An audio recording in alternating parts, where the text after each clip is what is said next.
that time of year again. We are heading out on the Alvord desert camp trip that we do every year. It's my birthday trip, so it is always very special to me.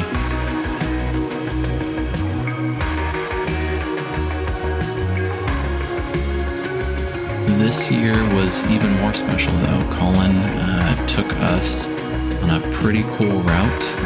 We're going to go to the Black Rock Desert Playa by way of Alvord Desert.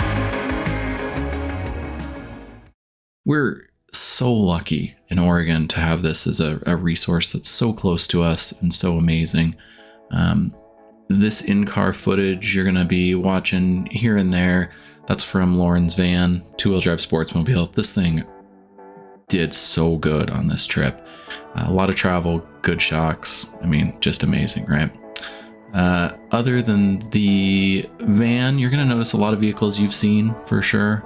I've got my 80 series, of course. You've got Mike in his OBS Ford with the camper. You got Colin in his supercharged Range Rover. We've got Steve here. We've got Tyson in the Xterra. We got Colin's Tacoma. We got Jesse's Tacoma. AJ's Sprinter.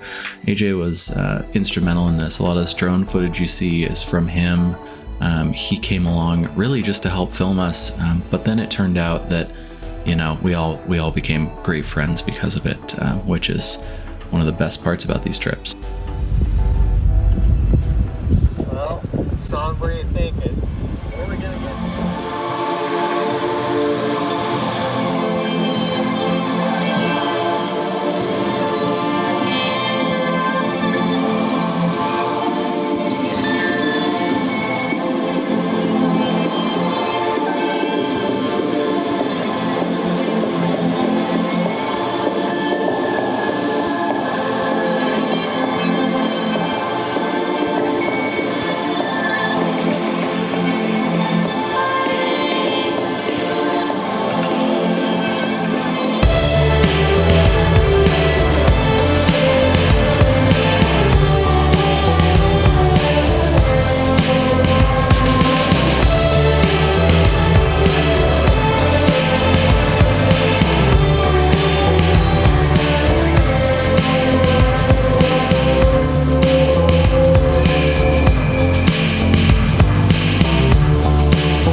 That pretty much wrapped up day one. It was fast and furious. We basically drove out to the Alvord Desert Playa. We kind of all converged on that area. We didn't necessarily all do the road trip out there. Quickly, you know, day one, the real day one started when we woke up the next morning. We got a nice little later start. Sometimes we do that. It's nice to, you know, when you know you're going to be on the road for a while and you don't have you're not getting to your main destination necessarily during the middle of the day. It's nice to casually tear everything down, especially after a first night hang. We have some notorious first night hanging people that sometimes go too hard, and it's fun. But you want to make sure that first day starts with a little bit of good breakfast, some hanging out with the dogs, some dance parties. All the good things that get us pumped up for a day on the road.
First stop, we are in Denio, Nevada.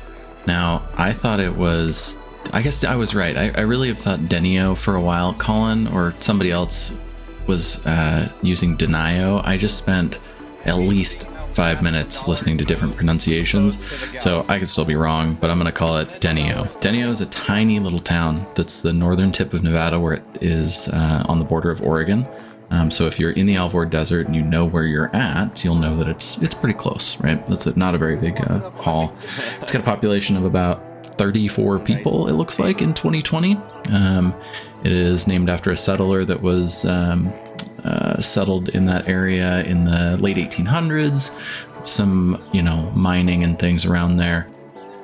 After World War II, it looks like their population spiked a little bit because people relocated just south of the state line to take advantage of Nevada's lack of income tax and more liquor and gambling and prostitution laws. So kind of an interesting little bit there. Our day from here basically just keeps going. We're going to keep going through all of this nothing.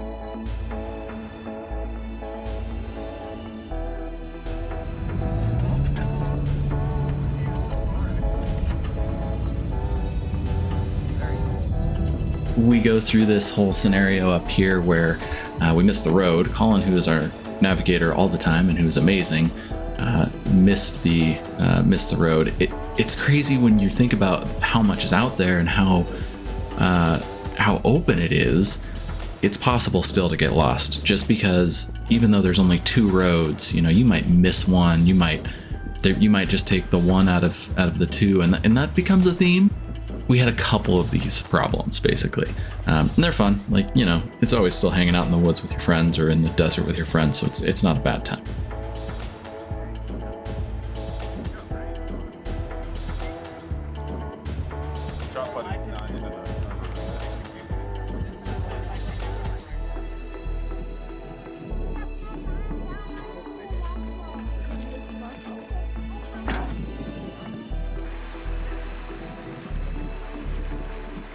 We started rolling up on some weather in midday, and it became pretty obvious that we were going to have some real weather. Getting on the weather. Yeah, so it looks like it's moving southeast, so we might be able to skirt it as we come in on this road. So we all got on our different iPads and phones and everything, and of course everybody's got an opinion and he's using a different weather service. So we had about 6 different forecasts at this point telling us essentially it's gonna rain. Is it gonna rain the whole time? I don't know. Is it gonna rain part of the time? Definitely.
Well, naturally, as quickly as we set up, we're tearing down again.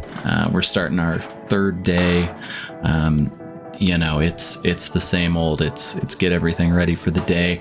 We had just like the day before, really zero idea what we would actually be in store for. You know, the first road day was just a lot of driving. This day we had some really cool stuff that was, you know, planned, and then a few things we run into that were not planned. The first thing we had on the plans for the day is maybe my favorite part of the entire trip, other than just being around my friends and hanging and doing all the cool stuff we like to do. We had a chance to stop at some beautiful, swimmable, awesome hot springs.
It was a really nice rest for everybody after all that time in the car the day before, and little did we know before all the time that we would have in the car on this day. So it was just a really nice change of pace. And just like that, we're back on the road. And this time we're really on the road, like for a long time. This trip, it's funny because when you look back at it like this, it looks like a lot of driving on the road, and it really was. But if you're in the car like this, you like being on the road. We kept going. The playa landscape brought us through all sorts of twists and turns and ups and downs and wet sections and dry sections and all kinds of stuff.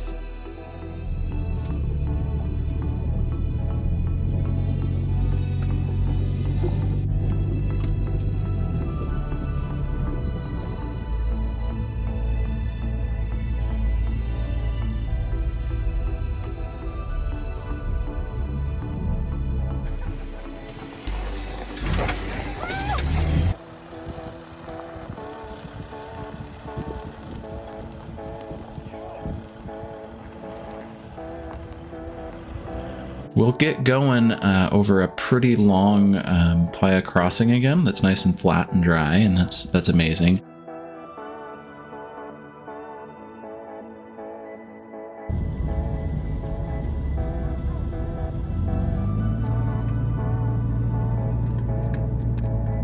And then we cross over a little bridge or a cattle guard. We cross over a cattle guard, and you'll notice real quickly off to the side, it tells us that the road that we're headed on is closed.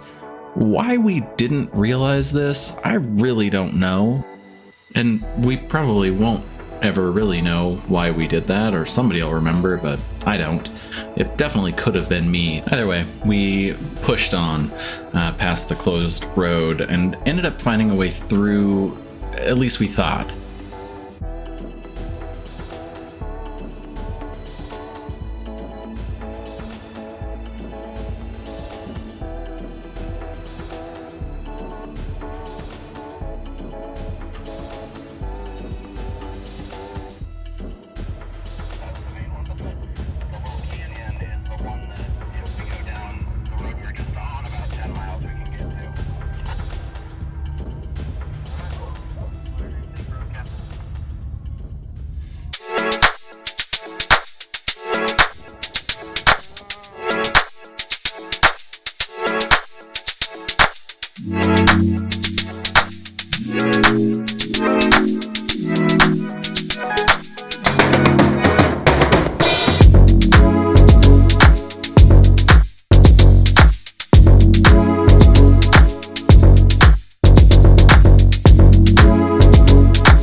Not going to be any footage of because it's terrible, is that we all got the stomach flu, or most of us got the stomach flu, which was awful. And what a way to end a crazy trip.